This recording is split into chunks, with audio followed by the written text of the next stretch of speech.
Hoje vou-te explicar o que é o SP500, como é que podes investir nele e, mais importante do que isso, se é realmente ou não um bom investimento. Se queres começar a investir, este vai ser provavelmente um dos vídeos mais importantes de sempre que vou fazer aqui no canal, porque hoje vais ficar a saber tudo sobre aquele que é provavelmente o ativo financeiro mais importante do mundo. Mas bem, vamos começar pelos básicos. O que é de uma forma muito simples o SP500? Trata-se de um índice que segue a performance de 500 das maiores empresas dos Estados Unidos e que por essa razão acaba por ser um bocado o barómetro daquilo que é a saúde da economia dos Estados Unidos, que, como sabes, é a maior economia do mundo. Mas ok, esta frase tu provavelmente já a ouviste até aqui no canal e dá para entender mais ou menos a ideia, mas temos que ir mais a fundo e, portanto, vamos começar a esmiuçar, começando com o que é um índice. No fundo, acaba por ser um agregador de cenas que serve para monitorizar o desempenho dessas ditas cenas. Por exemplo, a Primeira Liga Portuguesa de Futebol acaba por ser um índice para monitorizarmos quais é que são as melhores equipas a jogar futebol em Portugal. E o SP500 é exatamente a mesma coisa, só que em vez de ser para equipas de futebol, é para as 500 melhores empresas dos Estados Unidos e por isso também ser um indicador tão bom da saúde da economia americana e do mercado de ações em geral, porque se as melhores empresas dos Estados Unidos estão a ter uma performance boa, então muito provavelmente a economia dos Estados Unidos está a crescer. E o contrário também é verdade. Este índice foi criado em 1957, portanto tem mais um aninho com os meus pais, e eu achei que isto era uma informação relevante para vocês. E se em SP500 o 500 vem de estarmos a falar de 500 empresas, o SP vem da empresa que gera este fundo, a Standard & Poor's. Portanto, normais e pobres, nome engraçado. Atenção que o SP500 não é o único índice que existe, existem montanhas deles e a própria Standard & Poor's também tem índices como o SP Mid Cap 400, SP Small Cap 600, que mede a performance de empresas mais pequeninas. Atenção que o SP500 precisa de ser gerido porque as empresas que lá estão não são tipo fixas para sempre. Elas podem mudar, podem entrar umas, podem sair outras. Por exemplo, a Tesla, quando entrou para o SP500 há uns anos atrás, teve uma valorização brutal. Então agora que já sabemos o que é um índice, já sabemos quem é que são as pessoas que gerem o índice e que escolhem estas empresas, importa agora perceber como é que os engravatadinhos que lá estão escolhem as empresas. Naturalmente não é à toa, né? Existem regras e então existe um comitê de engravatadinhos que uma vez por mês se vai reunir e vai olhar para um conjunto de situações. Em primeiro lugar, olham para a performance de cada uma das empresas do SP500 nesse mês e percebem como é que a coisa está, se está a correr bem, se está a correr melhor, porque depois as empresas não têm todas a mesma ponderação, ou seja, 500 aves do SP500 não é cada uma das empresas. Tu podes ter, por exemplo, uma empresa como a Apple, que tem muito mais peso no SP500 do que uma empresa qualquer energética. Além disto, e como o objetivo do SP500 é ter lá as maiores e as melhores empresas a cada momento, pode acontecer uma empresa estar no SP500 e é expulsa de lá para dar lugar a outra, porque essa outra está a ter uma performance melhor e a empresa que saiu de lá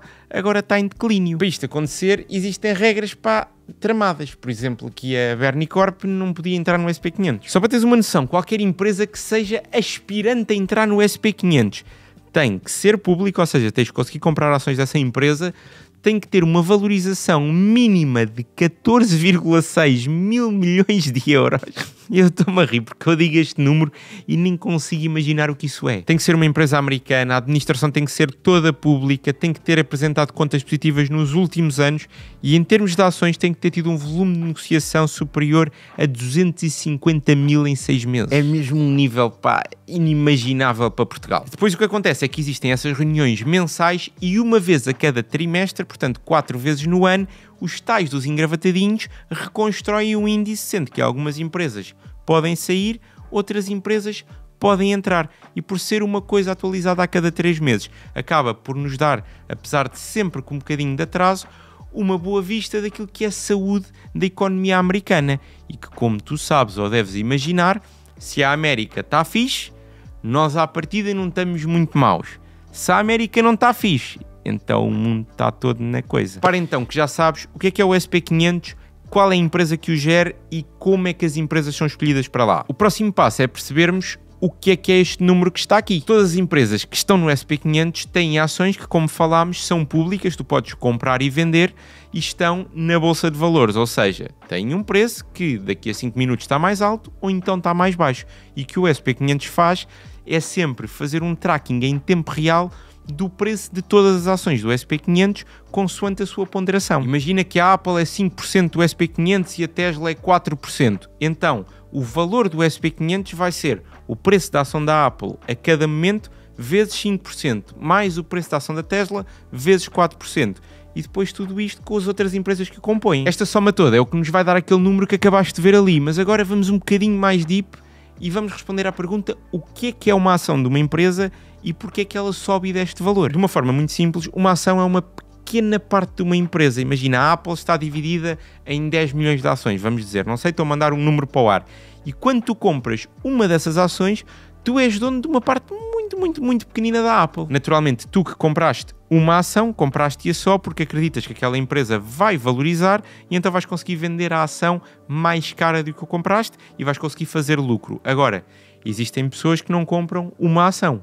Existem pessoas que compram 10% da Apple, que compram ou que vendem, como é o caso do Warren Buffett, que para muitos é o melhor investidor de todos os tempos. E estas pessoas já têm direito, muitas vezes, a sentar-se no conselho de administração, ou seja, também a ter algo a dizer sobre a política e a direção da empresa. Dito isto, uma ação sobe ou desce de preço consoante, número 1, a performance da empresa, ou seja, a empresa está a continuar a vender bem os seus produtos ou os serviços que vende, está a continuar a inovar, a trazer coisas novas para o mercado, está a conseguir ser melhor com a concorrência ou não. Tudo isto conta muito para o preço de uma ação e depois, claro, os resultados que apresentam trimestralmente, se a empresa está a ter lucro, se não está a ter, se está a ter mais lucro ou menos lucro do que o que tinha antes. E muita gente vai-te dizer que só isto é que conta.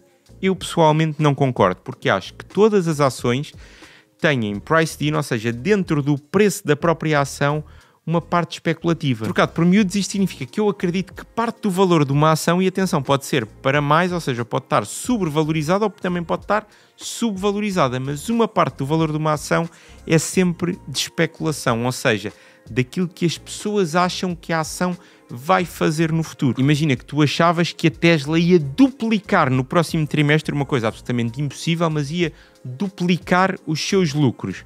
Então, naturalmente, tu ias comprar ações da Tesla, porque quando saíssem esses resultados maravilhosos, a ação ia disparar. Agora, lembra-te, quando tu compras uma ação, alguém teve que te vender. E é aqui também o papel das corretoras fazem esta ligação. Mas imagina agora que o mercado todo acha que realmente a Tesla vai ter resultados absolutamente incríveis. Então vão haver muitas pessoas à procura de comprar essa ação. E toda a gente queria comprar, vamos dizer que a ação estava a 200 euros. Toda a gente queria vender essa ação a 200 euros, vendeu. Depois já só havia as pessoas que queriam vender a 210. E como existe muita gente a querer comprar, ok, compravam a toda a gente que queria vender a 210. Depois a 220, a 250, a 280, a 300. E isto significa que a ação tinha subido dos 200 para os 300 euros apenas com a crença de que os resultados iam ser muito positivos, apesar desses resultados ainda não terem sido mostrados ao público. E isto, meus amigos, é uma pequena lição sobre o que é especulação, muito importante também. Mas vamos continuar. O SP500 já sabemos como é que são escolhidas as empresas, mas afinal, quais é que são as empresas que estão lá? Basicamente, as empresas que compõem o SP500 atuam em 11 setores de atividade diferente, que eu vou deixar aqui ao lado com a percentagem de cada um, como estás a ver, tecnologia, saúde, energia, etc. Isto leva a que quando estás investido em todas as empresas do SP500, estejas altamente diversificado, porque imagina que acontece alguma crise no setor da saúde, mas a tecnologia não sofreu com isso, então ok, as empresas de saúde desceram, mas as de tecnologia continuam no percursinho delas. No fundo, o que a diversificação faz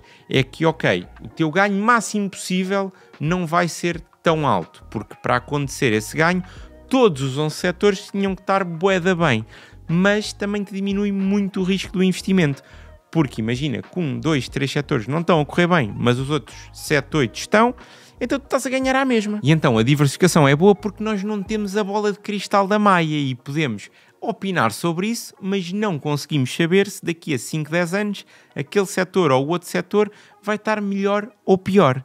Mas e agora se eu te disser que tu, o índice SP500, não o podes comprar? Ui, como assim não o posso comprar? Bernardo, então tu dizes que investes no SP500 e eu não posso comprar? Pois não podes não, senhor, porque o índice SP500, apesar de ter um valor, como viste há bocado, não passa de um portfólio, de uma carteira teórica que não é comprável. Isto levou a que no início, quem quisesse investir no SP500 tinha que ir comprar individualmente cada uma das ações.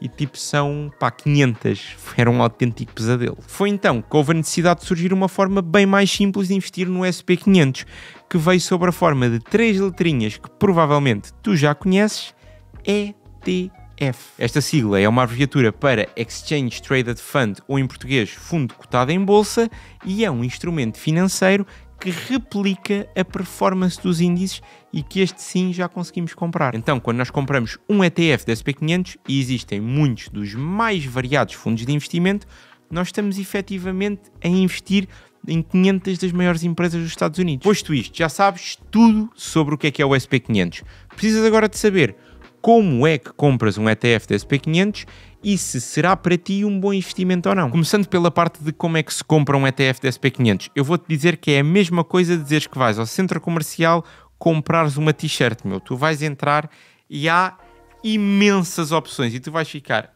o quê? Aquela diz DIV, a outra diz ACC, tens da iShares, tens do martelo do Thor, o que é esta coisada toda? É, na verdade, mais simples do que o que parece, mas a primeira coisa que vais precisar para comprar, seja o ETF ou a ação que for, é de uma corretora. E é aqui que entra o patrocinador do vídeo de hoje, a Trade Republic. Estamos a falar de um banco alemão totalmente licenciado, em que os teus depósitos estão, claro, protegidos até 100 mil euros, que também tem licença de corretora, e em criar uma conta é totalmente gratuito, é muito simples, basta acederes ao link na descrição. A Trade Republic tem uma interface ultra intuitiva e vou comprar aqui contigo um ETF da SP500. Primeiro vou ter aqui, claro, que adicionar dinheiro, posso fazê-lo por Apple Pay, 600 euritos, que chegaram imediatamente. Agora vou aqui a procurar e vou escrever SP500. Repara que aparece logo aqui ETFs, clicamos e vê a quantidade de opções que tem. É isto que eu digo que é um bocado confuso. A primeira diferença é entre o DIST e o ACC. O DIST significa que os dividendos que vais ganhar, que estas 500 empresas pagam, vão ser pagos a ti. Depois vais ter que declará-los no IRS no final do ano e ficas com eles. Já num ETF acumulativo, os dividendos são automaticamente reinvestidos no próprio ETF para que consigas estar sempre a aumentar a tua posição. E este, para mim, é o meu método preferido. Depois aqui o que tu vês, iShares, Vanguard, são os diferentes fundos que oferecem esse ETF. Tu podes clicar e aqui em baixo consegues ver, por exemplo, uma das coisas mais importantes, que é o custo anual. Eu vou comprar aqui o acumulativo da iShares, clico em clicar, comprar, vou dizer que quero uma ação, próximo, comprar, está feito. Tem só atenção para não ficares nervoso que a ordem só é executada quando o mercado de ações dos Estados Unidos estiver aberto. Portanto, se fizeres a order às 9 da manhã de Portugal, ela só vai entrar às 2h30. Naturalmente, podes comprar e vender tudo e depositar e levantar dinheiro sempre que quiseres, e por ser um banco, também podes ser lá dinheiro. Tens depois um cartãozinho que podes utilizar, a versão digital do cartão é gratuita, a física custa 5 euros. E outra coisa muito interessante é que sobre o dinheiro que não tens investidos, a Trade Republic dá-te atualmente, neste momento, 3,25% de juros, pagos mensalmente. Além de tudo isto, na maioria das compras que fizeres com o cartão ainda vais ter 1% de saveback que vai ser automaticamente reinvestido, por exemplo, no ETF da SP500. Criar uma conta, como te digo, é gratuito, portanto, se quiseres saber mais sobre a Trade Republic, tens o link na descrição. E neste momento já sabes o que é o SP500, já sabes como é que podes comprar um ETF da SP500 e qual deles comprar. Resta agora discutirmos aqui, porque não existe, claro, uma resposta, se para ti será um bom investimento ou não. Naturalmente não sou eu que te posso dizer isso, não sou consultor financeiro, e o que eu digo sempre é nunca invistas em nada só porque viste um youtuber a dizer. Mas o que eu devo e vou fazer é dar-te os prós, dar-te os contras, e depois tu decides a partir daqui e do resto toda a informação que vais ler e ouvir. A primeira coisa que é muito importante perceber é que nenhum investimento é garantido. Não existe a cena de tu meteres dinheiro e teres garantidamente o teu dinheiro de volta. E tu agora vais-me dizer, Bernardo, mas os certificados do Tesouro têm essa garantia. Pois com certeza que têm, a menos que haja uma bomba nesse país, e depois facilmente os certificados do Aforro deixam de ter essa garantia. Portanto, nada é garantido na vida. Tudo tem um risco e quando investimos temos de ter isto presente na nossa cabeça para percebermos o peso da decisão que estamos a tomar. Dito isto, existe todo um espectro de investimentos que podes fazer, uns menos arriscados, outro mais. Eu diria que na parte dos menos arriscados, os menos todos são tipo certificados do Tesouro, mas também são os que te pagam menos. E diria que o SP500 está algures no pouco arriscado. Do outro lado do muito arriscado, tens, por exemplo, comprar derivados de meme coins. Tens um potencial de ganho espetacular, isso é que agora estás a dizer, então Bernardo fala mais sobre isso. Não. Derivados de meme coins, malta, é como ir ao casino. É tipo dinheiro que vocês não se importam de perder, está bem, divirtam-se. Agora, como investimento, não conta. Mas então porque é que eu digo que o SP500 está na parte menos arriscada? E atenção, isto é só a minha opinião dos investimentos. Para já, porque tem um historial de muitos anos, e até uma coisa engraçada que é qualquer pessoa que tenha metido dinheiro num ETF da SP500 e que tenha aguentado esse investimento pelo menos 20 anos, nunca perdeu dinheiro. Tipo, impossível. Fosse qual fosse a data que tu metesses, mesmo que tivesses metido no pico do mercado em 2008, antes de haver aquele crash brutal, se seguraste SP500 durante 20 anos, fizeste lucro. Depois, porque estamos a falar de um índice que segue 500 das maiores empresas dos Estados Unidos, ou seja, 500 das maiores empresas do mundo e da maior economia do mundo. Então, se tu começares a pensar, o que é que significa haver uma desvalorização do SP500? Significa que a economia dos Estados Unidos está mal. As empresas dos States não estão a gerar tanto valor, se calhar até estão a despedir funcionários, as pessoas têm menos poder de compra. Basicamente, os Estados Unidos estão numa crise. Historicamente, malta, o que é que isso significa? Que quando os Estados Unidos estão em crise, a maior parte do mundo está em crise também. E se há muita coisa em crise, então vão haver muitos ativos financeiros a sofrer para além do SP500 e possivelmente até poderão sofrer mais. Dito isto, tens também que perceber que com menos risco versus estás só a comprar empresas de tecnologia versus estás a comprar cripto ou outro tipo de ativo financeiro, também vêm menores potenciais de ganho. E o SP500 desde 1957 valorizou em média 10% ao ano. Então se fores pensar, se os meus paizinhos tivessem comprado quando eram assim os bebés, em média tinham ganho 10% ao ano, o que era fantástico. Mas isto não significa que todos os anos cresça 10%. Pelo contrário, vai haver anos em que se calhar até 10%, outros anos em que sobe 30%. E por isso é que eu digo sempre que é importante estar exposto ao mercado a longo prazo, porque tu nunca sabes quando é que vais apanhar uma grande subida ou quando é que vais apanhar uma grande descida. Se estiveres exposto durante muito tempo, à partida no SP500, historicamente tens estado tranquilo. Até há uma expressão inglesa muito engraçada que é time in the market beats timing the market. Ou seja, estar muito tempo no mercado é melhor do que acertar exatamente no timing do mercado. Mas como te estava a dizer, 10% é bom, mas se fores olhar, por exemplo, para o Nasdaq nos últimos 5 anos, deu um retorno muito superior. Portanto, tu não maximizaste a tua possibilidade de fazer dinheiro. Se fores olhar para o Bitcoin, então, acho que é qualquer coisa como um retorno de 150% ao ano. Mas também tem quedas de 80% e um gajo tem que ter estômago para essas quedas. Mas a verdade é que aqui vai depender muito de qual é que é o teu perfil. E atenção, tu não tens de comprar um ou outro. Tu podes dizer, ok, eu todos os meses invisto 100 euros. Eu vou investir 70 no SP500, vou investir 15 em Nasdaq e vou investir 15 em Bitcoin. Ou as percentagens que quiser, não existe uma percentagem certa ou errada. Existe a nossa tolerância ao risco, existe a nossa ganância também, que é uma coisa que nós temos que estar aware dela, porque a nossa ganância muitas vezes leva-nos a perder dinheiro. Eu sei que és estranho, queres ganhar mais, mas depois acabas por perder. E é como eu digo, malta, nos investimentos nós temos que deixar a parte emocional de fora, que é muito difícil e que por isso é que é muito importante começares a investir em que sejam 15 ou 20 euros por mês para veres como é que te sentes quando o mercado sobe, que vais ser um ganda rei, um ganda campeão e só queres é comprar mais. Quando o mercado desce, em dizer assim, ei, afinal que péssimo investimento, vou vender isto antes que comece a perder mais. Até porque o investidor experiente faz ao contrário. Quando o seu investimento em que ele acredita desce, ele diz assim, olha, investimento com desconto e compra mais. Enquanto que o gajo que se deixa levar pelas emoções, o que quer é vender para acabar com as perdas, para não perder mais. Malta, é um mundo muito complexo, mas também é um mundo muito giro e é um mundo acessível a qualquer pessoa. E quanto mais tu entras, tu vais ver, mais divertido se torna, começar a ver mais coisas sobre o assunto e tudo, e depois sabes mais, ficas mais confiante nos investimentos que estás a fazer, também já tens mais experiências, porque já compraste, já vendeste, já experienciaste os sentimentos do mercado e aquela roda de emoções que é. Mas agora o que eu gostava de saber é, para ti, qual é que é o teu investimento preferido? Deixa aí nos comentários. E atenção que até pode nem ser nenhum ativo financeiro, pode ser relógios, pode ser cartas Pokémon, pode ser garrafas de whisky, meu. A beleza é esta, dá para investir em muita coisa.